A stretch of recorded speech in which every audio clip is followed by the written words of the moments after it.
let's talk about Microsoft. Microsoft's making waves this week. Microsoft. Scorpio. Let me see. Let me pull up the specs here. Big deal. Thing is a monster. Big deal. But I'm liking what I'm hearing out of the Microsoft camp. Obviously, a lot of it is marketing fluff, but the specs on it are undeniably strong. It's essentially a strong PC. I'll say mid to high level PC. No, it's a very high. I mean, it's squarely focused on delivering 4K gaming at a high frame rate with HDR. I mean, we're talking, some really, really nice bandwidth, and it's not just for 4K. It's got a lot of other features that I like. Specs aside, I think we can dissect the specs as much as possible. We've seen a lot on the internet. It's a powerful machine. It's going to be a lot more powerful than a PS4 Pro. I mean, just for comparison's sake, just the high level view here, not getting into the nitty gritty, because it does have a lot of like techie, right. like cooling and checkerboarding, which by the way is BS. True. That whole 4K liquid and cooling. It's not liquid cooling. Yeah, it's vapor. It's not even that. So without getting into too much detail, what it is, just to compare it against itself, right? Xbox One S, 8 gigabytes DDR3. This thing's gonna have 12 gigabytes of DDR5 RAM. That's huge. The DirectX 12 is not gonna be in the software anymore. It's gonna be on the actual hardware. So that's gonna leave a lot of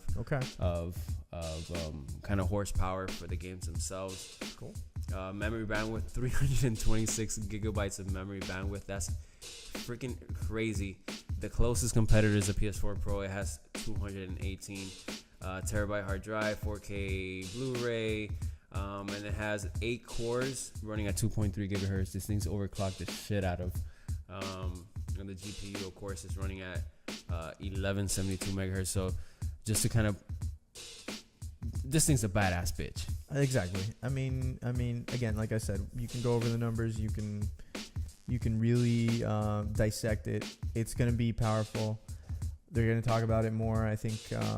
It's coming up. They haven't officially announced anything, but there's no release date on that yet, right? No, they say holiday 2017. I'm thinking squarely around Christmas time, maybe mid-November launch. I would say a little bit earlier than that. I'd say you got to get out early, right? You got to get out early because you got to avoid the holiday rush unless they're overproducing these things. I would say somewhere around late August, early September would be a good release, and just to kind of get ahead of the game, a little bit of taking a bite out of what Nintendo's doing. Okay. Where they released early, kind of get the hardcore gamers out of the way, and then you can concentrate on the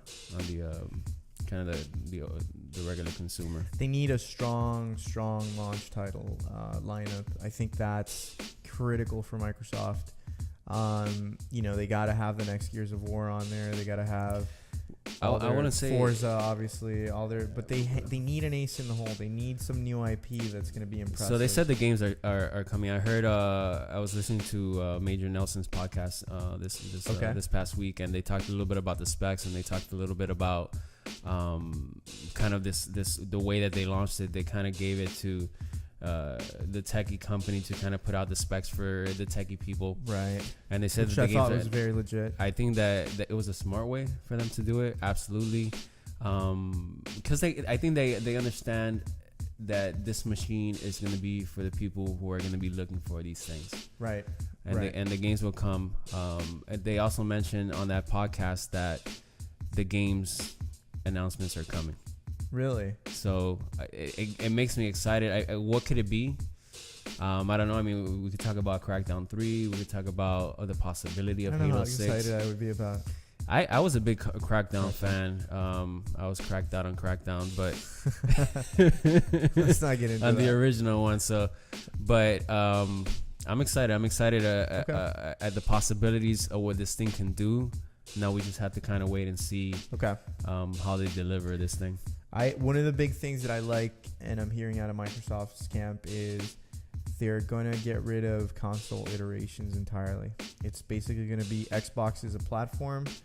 This is this year's model, let's say, and so kind of like completely backwards compatible, like the cell phone model kind of thing. Yeah, and I think that's smart. I think It mirrors kind of what the PC market is doing, and I think Microsoft's grand play is to unify PC and Xbox somehow in their own terms. I don't know how they're going to pull it off. They're going to have to be. They're kind of doing it already, right? They're already doing it with certain titles, but in terms of inner compatibility. But what I'm talking about is even further than that. Is digital ownership. You buy a game and you can play it on your Xbox. You can play it on your Scorpio. You can play it on your PC.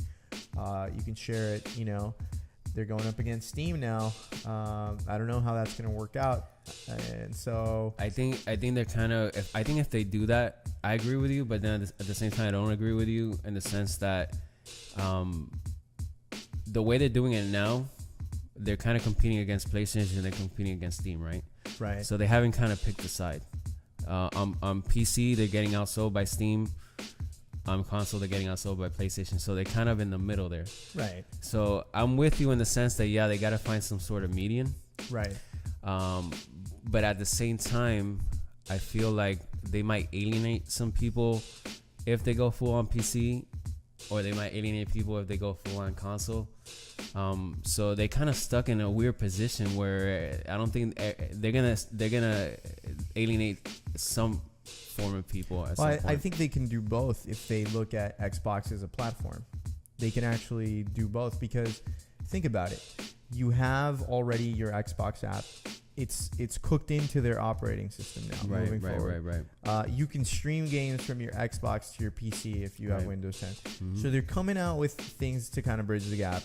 But I think, and I'm calling it now, episode 1. I'm thinking this is, and you could see it in the tea leaves. You could read it. It's coming. Xbox's big play is going to be unifying PC and basically killing the console. I think that's their grand play. They're going to kill the console. But you're going to kill a console with the most powerful console? Well, what's going to happen is the hardware price is going to come down. So when we're talking about Xbox in terms of specs and versus a PC, obviously, economies of scale, right? It's easier to manufacture the same chip for, millions of consoles versus that's how they keep the price down, so many different specs. Right. So that definitely helps. And it's going to bring PC gaming to the masses. The big kicker here is I want to play with my friends. I want to be able to hop on and have my boy that's on Steam on the title be able to play with me.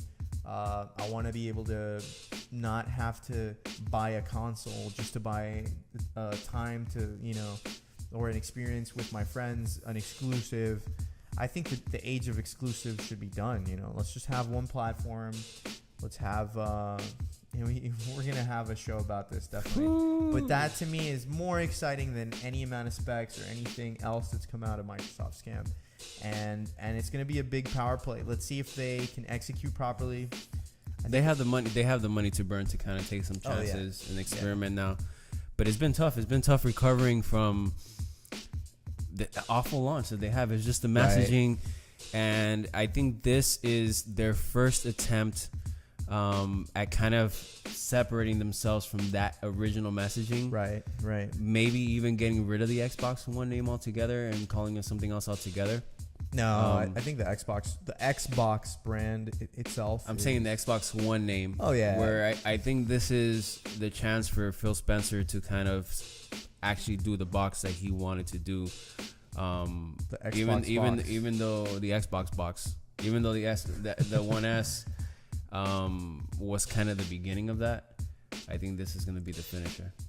Yeah. I mean, again, whatever they call it, it's going to be Xbox something. Right.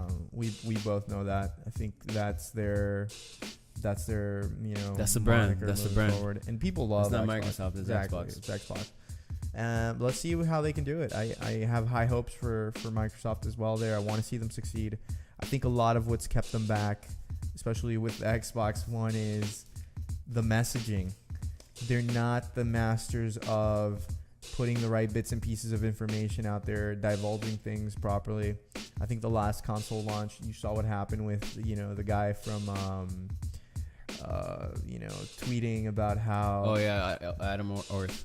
Yeah, exactly. Yeah. And again, that's one employee, but look at the damage that did. Right. And then Sony capitalized. I jumped off their the boat. conference. I jumped off Right. the boat. I was so stoked. I'm like, Right. Xbox is gonna kill Right. PlayStation, and they just fumbled it, man. They just fumbled it. Cool.